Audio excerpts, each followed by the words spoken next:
Okay, so same thing, click on the URL and then put your URL. So from where I got this URL, you can go to your Swagger of your API project.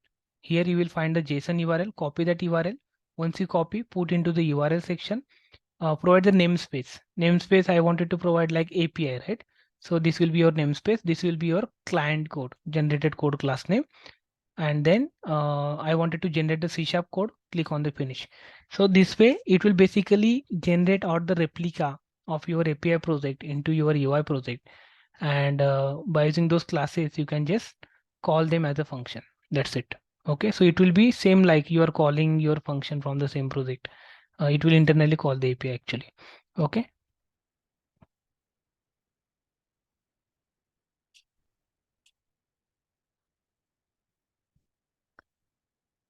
that's it. Click on the close button, close this one, save. Now if you go here, you can see there is an open API is now created. So there is a Swagger JSON also. Okay, inside the models, dependencies, connected services.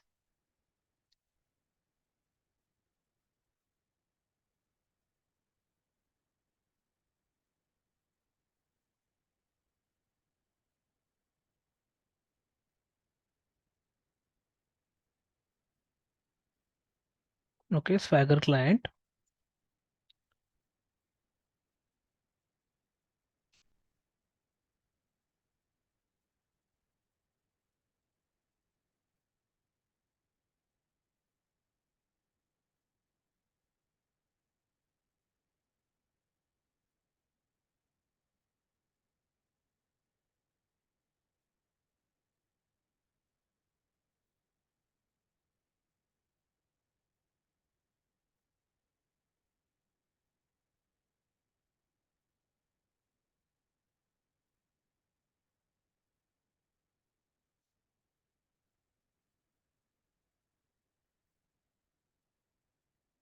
This is your base URL.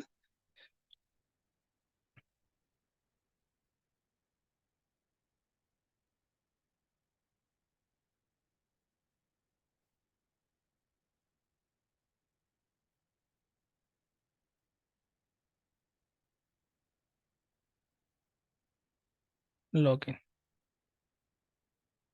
and then new.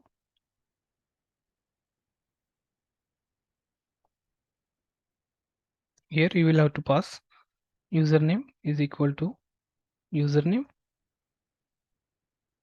password is equal to password. That's it. This is how we can call the API. So what I did, basically, I have just added the reference of your API project into the front end project. Once you, while adding the reference, I have mentioned the namespace should be API and this should be the client name. So I have created the client name like this. And then I can mention here the base URL. So base URL of this project is this one, right? Localhost 7050. So we can just call that, send that here as a parameter. I will create one HTTP client like this. And once I got the client, by using that client, I can make a call to the login API. While making a call to the login API, I have to pass the login request, right? So login request, I can create an object of login request uh, model or DTO class. While creating this object, I have to pass these two values, username and password. Then this API will return me the response. So response will be here, response. Okay. Now you can check response dot success. Okay, response dot uh, result dot success or error message. Okay, so this we got from the API project. Now we can just return this uh, as a part of uh, this one view. So if I right click, go to the view, this is your view. If it is login successfully, then we will redirect that to the dashboard page. So if I go to the account controller again, I will check if response dot result dot success.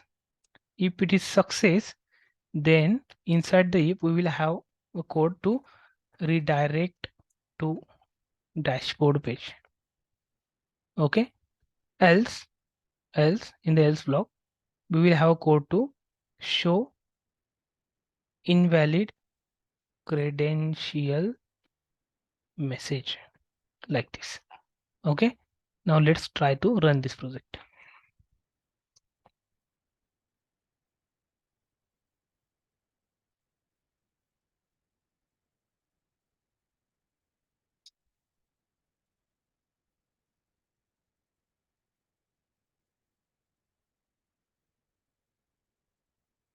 Okay. So make sure when you work with the this kind of wiring between API project and front-end project, that API project is running mode. Whatever URL we have, whatever port number we are having for the API project, make sure that is running by you can refresh the UI, Swagger UI, and make sure same URL you have mentioned while calling that API client. Okay, here as a base URL, and then also we can pass the information. So I'm just going to write the username, that is admin, password is 123. Click on the login button. Once I click on the login button, the expectation is it will go to the front-end project. In front-end project, in the username variable, we are having admin. In the password variable, we are having 123, right? Now, if I go to the next here, client, and I'm calling the login API. If I call that API from here, it will give a call to the API project. In the API project, I have just added one breakpoint. So that breakpoint should get hit. Okay. So let's try. Go to the next. Here also you can click next. If I click on the next, I got the response that I do not get the response as of now. Let's wait. Yeah, you can see I am in the API project and this breakpoint is now get hit. And while hitting this breakpoint, if I go to the request, you can see that whatever data I pass from the UI project is come to the API project. Now, if I go next, open that, it will make a call to the database. In order to make the call to the database, we are having these repositories, right?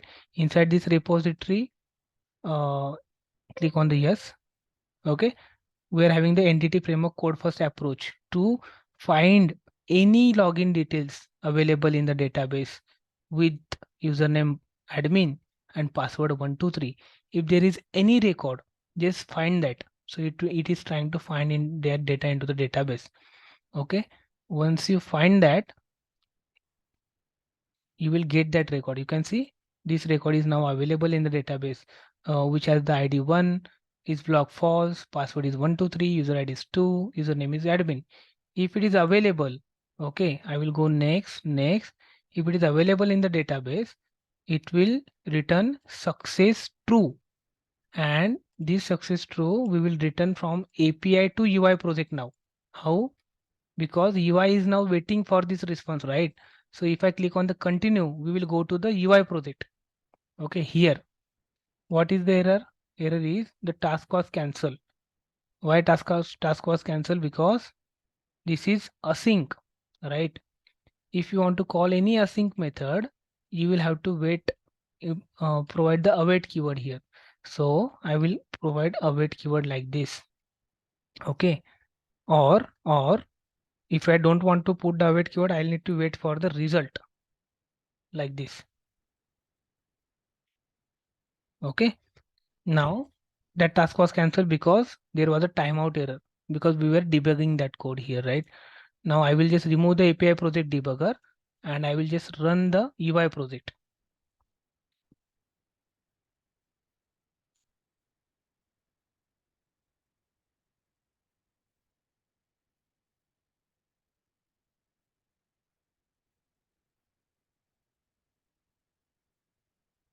Okay.